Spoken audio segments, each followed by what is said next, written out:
The Self-Publishing Advice Conference, SelfPubCon 2025, brings indie authors from around the world together for 2 days of insight, inspiration, and connection.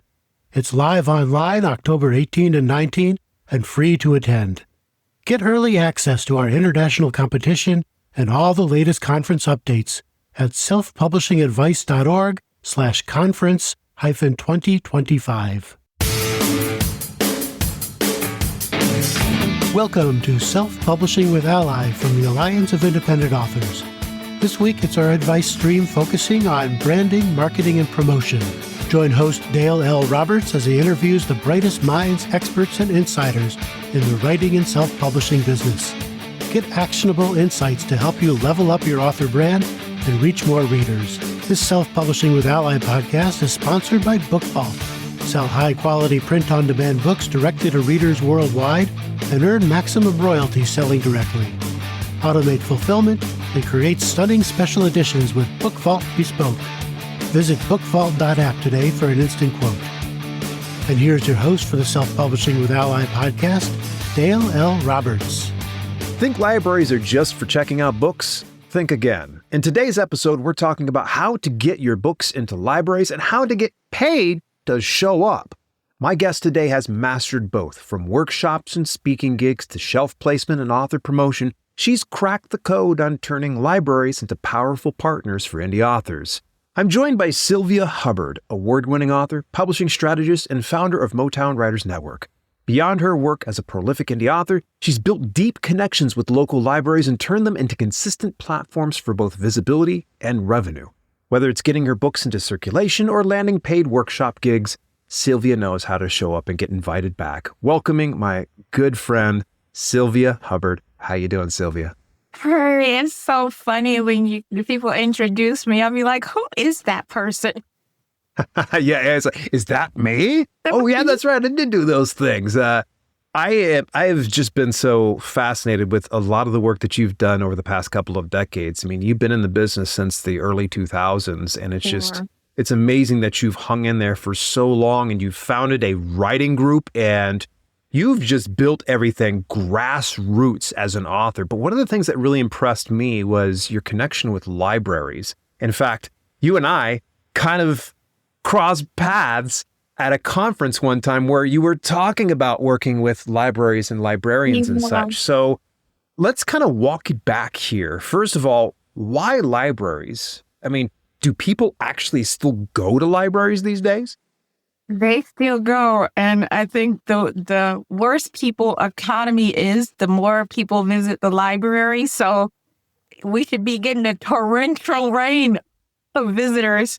So it's a great opportunity, even right now, to start embedding yourself into your community library. And you have, especially as indie authors, getting in there and telling them, okay, I'm an indie author. I would love to come.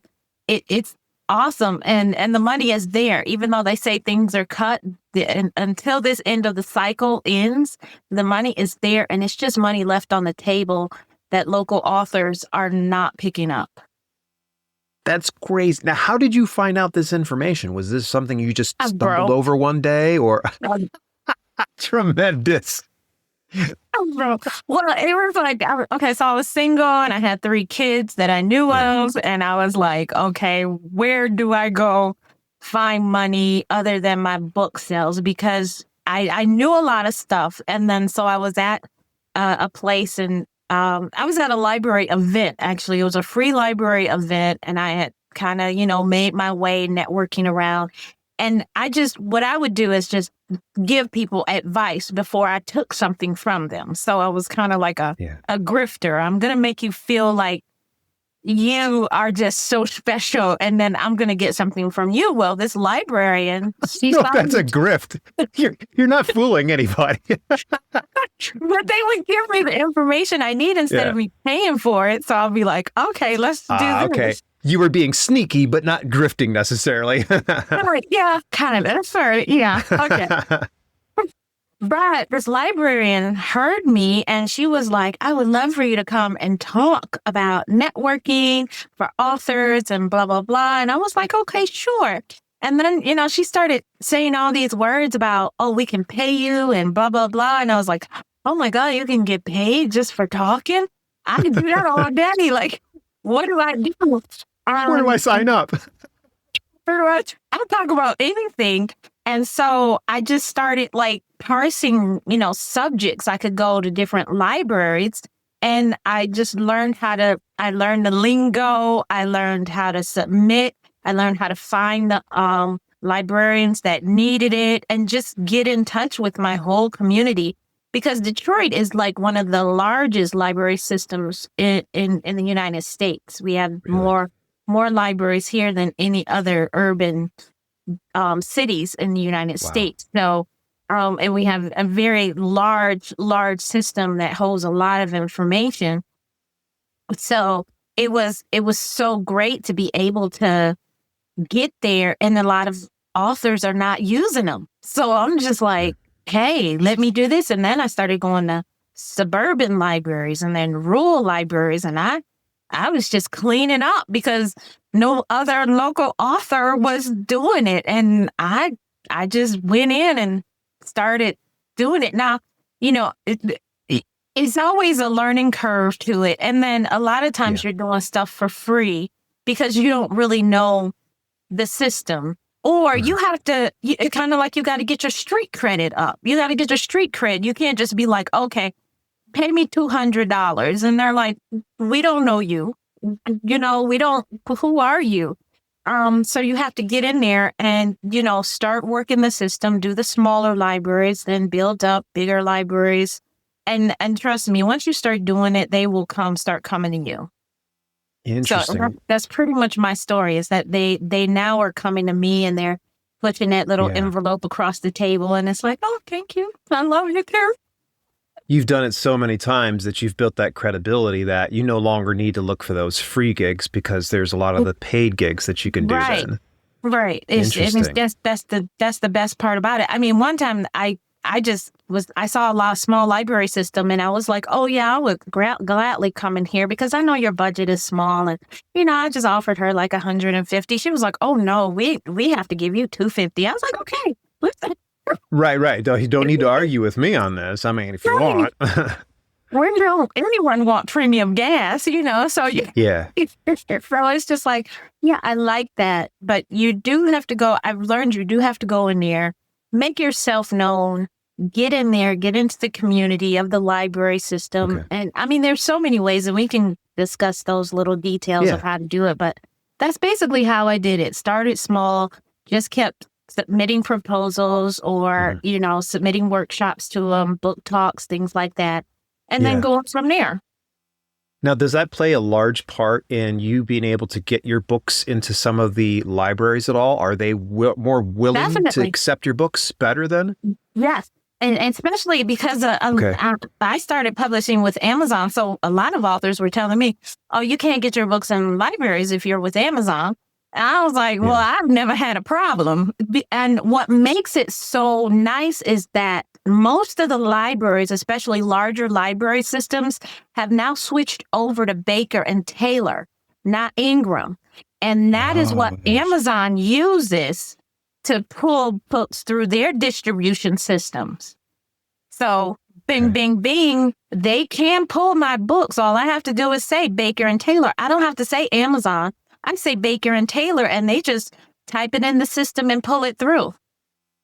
Interesting. And how are you getting the distribution for Baker and Taylor? Is that through Amazon KDP? Yeah, Amazon KDP uses Baker and Taylor, not Ingram. Okay. Is that? Wow. Okay. I'm getting a little derailed. Obviously, I'm thinking about distribution here at this point. Well, whereas I should probably focus more on what's the best first step. Obviously, you've given me a lot of information. So let's just say I'm a brand new author. I want to tap into libraries, but I don't know who to talk to. I don't know what to do. I don't know what to pitch. I don't know what to arrive with. So what's my first best steps? First step is to create a directory. Do you want to go for your libraries around you? Do you want to go for rural libraries? You can go on the government website and look up all the government libraries in every city and just put in your city or put in your state and you can get a listing of libraries. once you do that, once you say, okay, I want to start here, I want to start in this city, then let me do this. Then you would go to the website of that library and you can contact either the event person or the genre librarian or the head branch manager. It depends on how big they are or how small they are. Usually the smaller ones, it's just the head branch manager. But for the bigger ones, they usually have an event person, or you submit an event form, or just go in there and click on the contact tab and then just do the proposal in the subject line, requesting a proposal of workshop or proposal of speaking. You can do book talks. You can do collaborations with other authors. You can do, hey, it's Author Day, November 1st. Have me in. It's Blue Sock Day. I talk about it in my book. Let's go. So knowing something that's timely is also going to help me get my foot in the door. So if I keep an eye out for holidays that might be pertinent to my publication, that might be my foot in the door. Events. Yeah, holidays, special events. I usually say presentations. You can do conferences, mini conferences. Say that you have a self-help book and you wanna just do a mini conference where you just talk about 3 different subjects towards that conference. Special literary days, subject days, readings, performances, panel discussions. I mean, you can propose.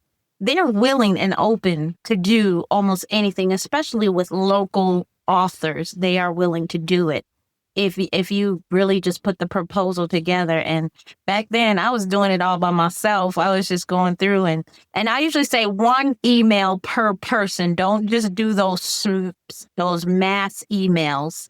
Do 1 email per person. Spam everybody. Go 1 at a time, so that way you're not landing in a spam folder or viewed as spam. Now, if you don't want to you don't want to start off with just doing, getting in front of people and talking and just hoping somebody comes and sits in a chair. You can always start with author fairs, doing story times, and then doing the cold options of getting other authors together and doing collaborations, where you just it's romance day. Let's do a romance, book signing and book talks and things like that.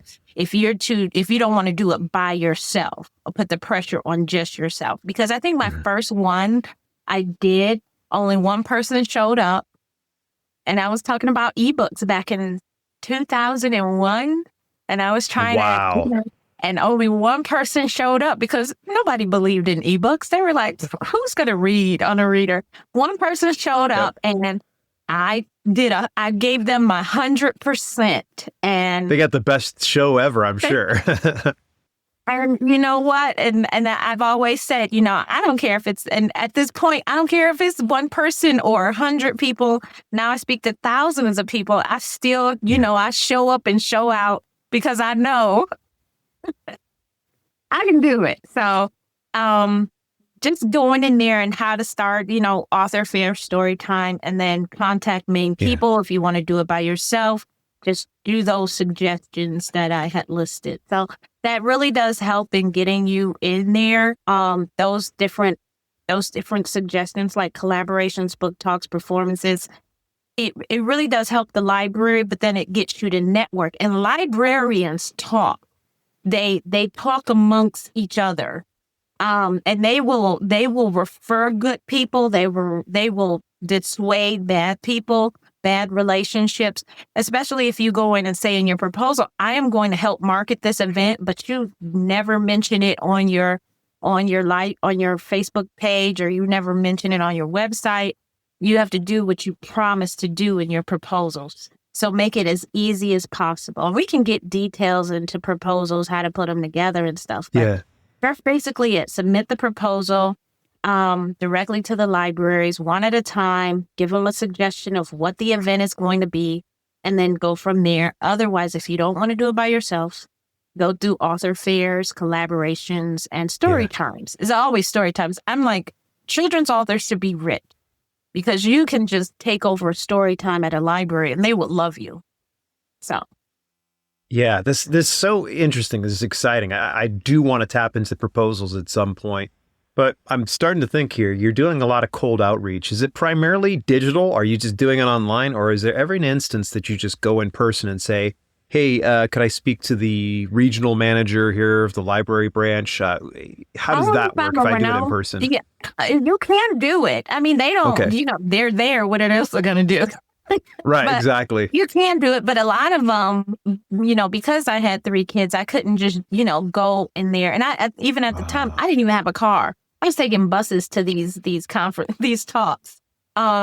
So I would do digital first, send them a email, reach out to them digitally in some kind of way, and then say, hey, this is the proposal, this is the workshop, and go from there. If I was at networking events, a lot of times, even when I'm at author fairs or even like I'm at a festival or something, if I find out you are a librarian, I definitely will get your card before the end of our talk, because I'm coming back around and saying, hey, remember me at this event?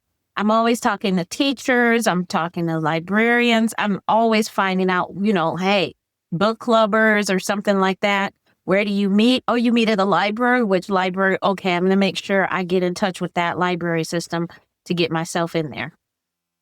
Do you think it would be a better conversion if you did it in person versus pitching through their website? I've already heard that they love the submissions through the websites. Okay. They don't have a lot of time in their days, but they do have to sit down at their computer and go through their emails. When you come in, you are taking a lot of time away from people who need other services, where they can't just say, okay, we got 15, 20 minutes to talk about what you can do. Rather than they can vet you through your email, go check out your website, go check out if, you really got these books. If the books are good, they can see samples of your works, the excerpts, and then reply back and say, okay, this person looks good, or this person looks suspicious. No, we're not doing this Ponzi scheme for you, or something like that. So watch out for that grifter, Sylvia Hubbard. I know. But I've always found like the emails work out better, and they can actually go do the research real quick, reply back, and then let you know if you can or cannot have the event. That's good. And it makes sense to me, especially if they're busy throughout their day, for me to just kind of show up out of the blue and say, hey, surprise, I'm here. I'm a guy that you want. It might come off as being needy, whereas they have the contact us form. We go through there. It'd be a lot easier. Right. I'm glad we're talking this out, because there's part of me that I'm just so obnoxious. I would just show up in person and be like, why are you mad, bro? What gives? So you public servant, you gotta serve. Yeah, exactly. You should stop everything so you can pay me. Sylvia Hubbard, the grifter, told me I could do it. Right. All right. So let's transition over into that proposal. So you've suggested some options that we could kind of go through. How does that proposal look? What are some of the key elements, and what do you find helps convert the best? I'd love to hear your whole take on the proposals, because I think sometimes when people will look at this, they'll probably go, I want to go in the libraries, but I don't know what to pitch them. I don't know how to do it. So there's 2 types of proposals I usually say. One is an event suggestion letter, where you say, dear library person, you make it personal. That I love that the library is in this city because I was born and raised here. Some type of personal statement there to kind of say, okay, well, this person likes libraries, or this person would love to come to this library, something like that. A 1 sentence, I usually say a couple of sentence bio, really quick about you. I am this author of this and this, blah, blah, blah, blah, blah. No more than a couple of sentences, because if they want to know more, they will go find you. Then say your intentions. I would love to host a romance day with me and 3 other authors who are in romance, but of various genres and subgenres, blah, blah, blah.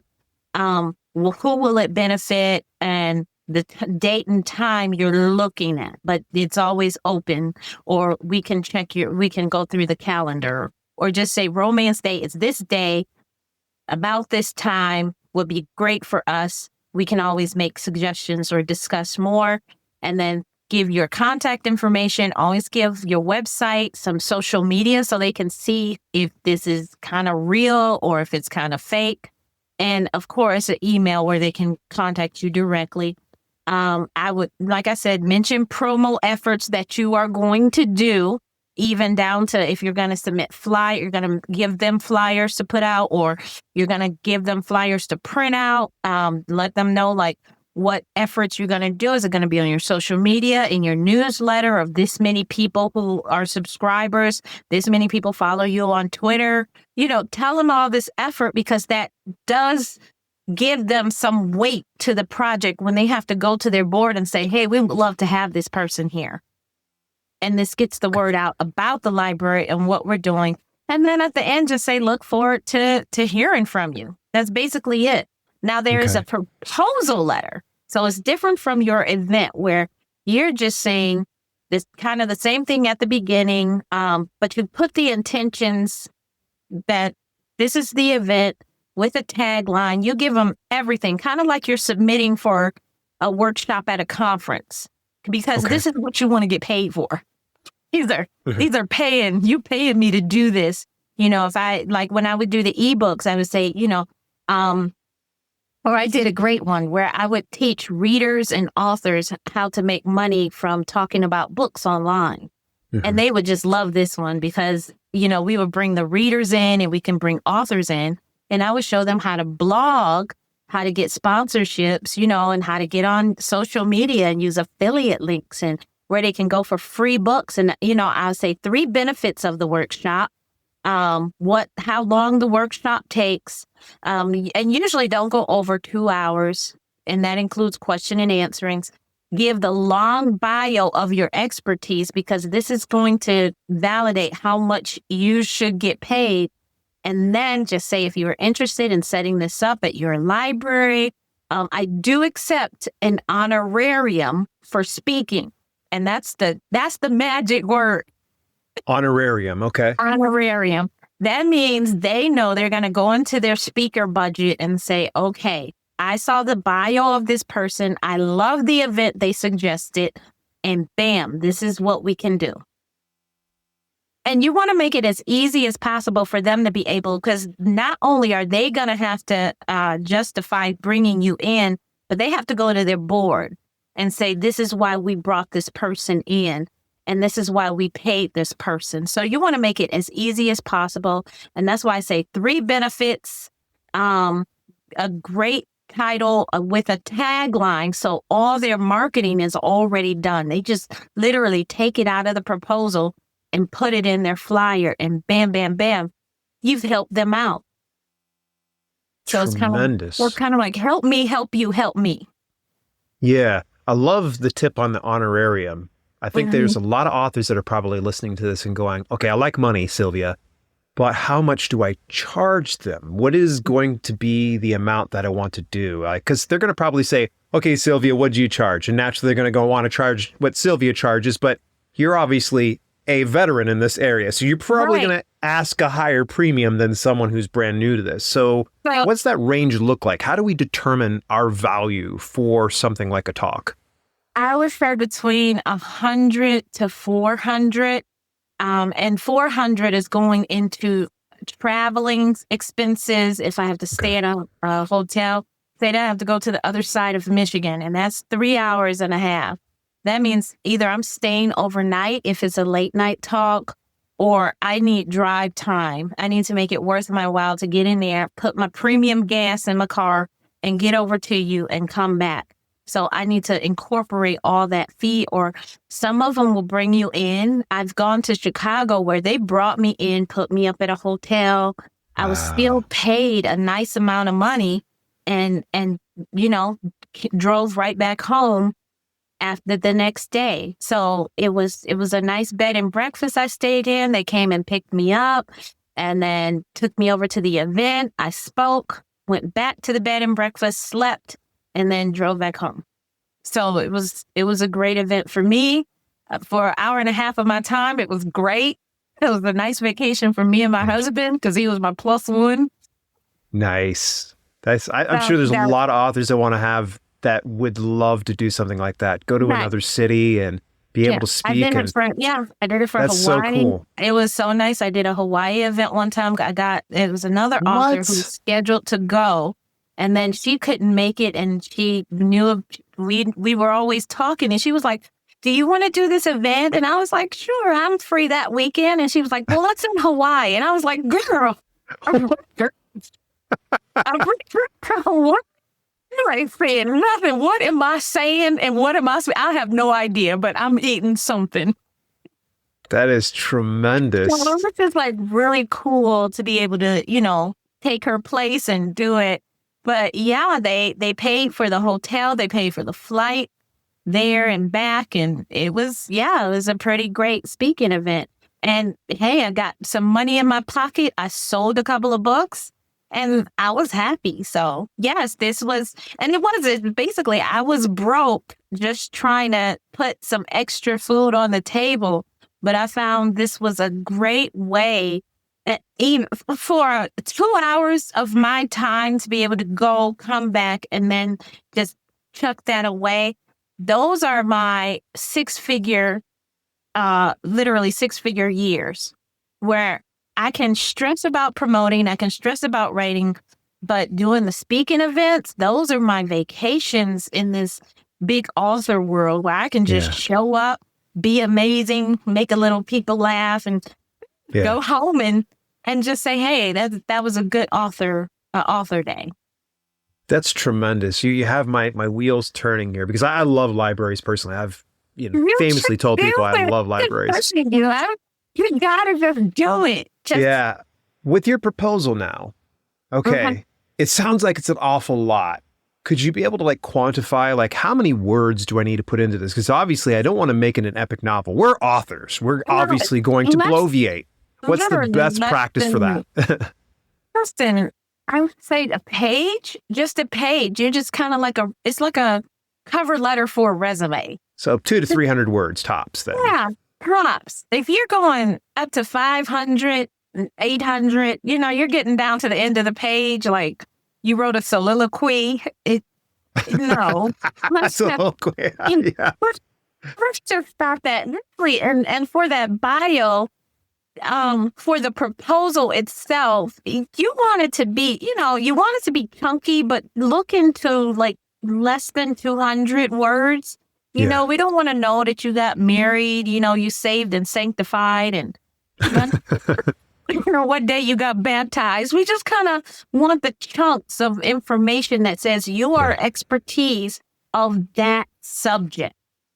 So you do fitness sometimes. So you would turn in a bio of just about fitness because you're talking about healthy ways to do this or how to squeeze in 10 minutes of exercise a day. So you wouldn't put in all the other, the YouTube stuff, the marketing stuff. You wouldn't put in all of that. You would just put in. It's got to be pertinent. Right. Just pertinent towards that workshop you're talking about. So, we do get wordy, and we want to make a point, but you got that librarian for maybe about an hour of her day when she has to check her emails. Yeah. You want to make sure you hit it quick and then bam, this is who I am. This is what I can do. This is where your participants will love you and I'll make you look good. When you finish up an event, let's say you've had a successful event, went really well, whether it was paid or free. What's the best next step after that? Because obviously, if you've done it once, you probably want to go back and do it again. So what's my next best step? So after you do an event, of course, you'll mention during your presentation for people to come back and give you, comments or, anything that they need to say to you or give you praise about something. And you can take those, use them in your next event to say, this is what participants walked away saying. I'm finding another library and bam, bam, bam, this is what they said for this event. This is what they said for this event. You took pictures, hopefully, and I'm bad about this. You took pictures, hopefully, put it up online. Hey, I'm open in September. Anybody want me? They love this one at your place. You can have it here.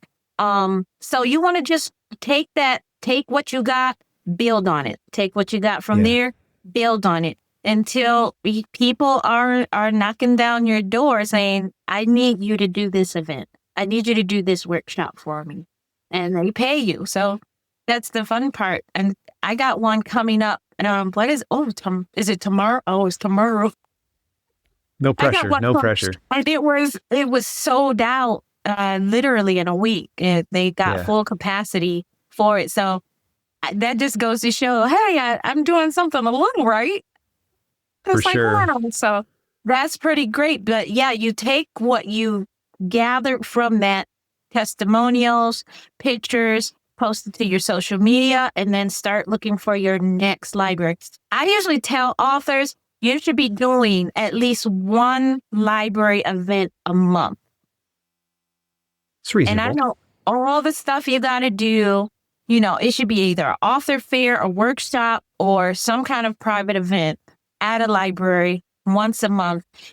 Because yes, we're so focused on getting book sales online, but getting those offline book sales, paperback sales is incredible. It pays a lot of bills, and trust me, and the government won't come after you if you don't feed your kids. So that does help. Well, Sylvia, our time has come to a close. I appreciate you taking some time with us. We could probably talk about this for a couple of hours. You're so fascinating, and I just enjoy. How can our listeners of Ally, Self-Publishing with Ally podcast get in touch with you and find you? Sure. Always go to my website at sylviahubbard.com. You mentioned my writers group, and that's at motownwriters.com. You can reach me there or even join for free.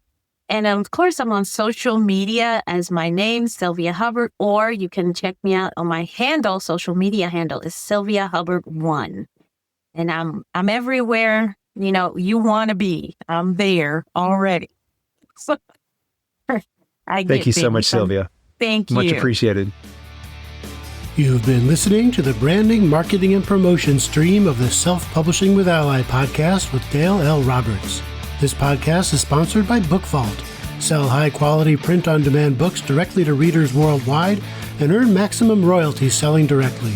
Automate fulfillment and create stunning special editions with Book Vault Bespoke. Visit bookvault.app today for an instant quote. And if you haven't already, we invite you to join our organization and become a self-publishing ally. You can do that at allianceindependentauthors.org.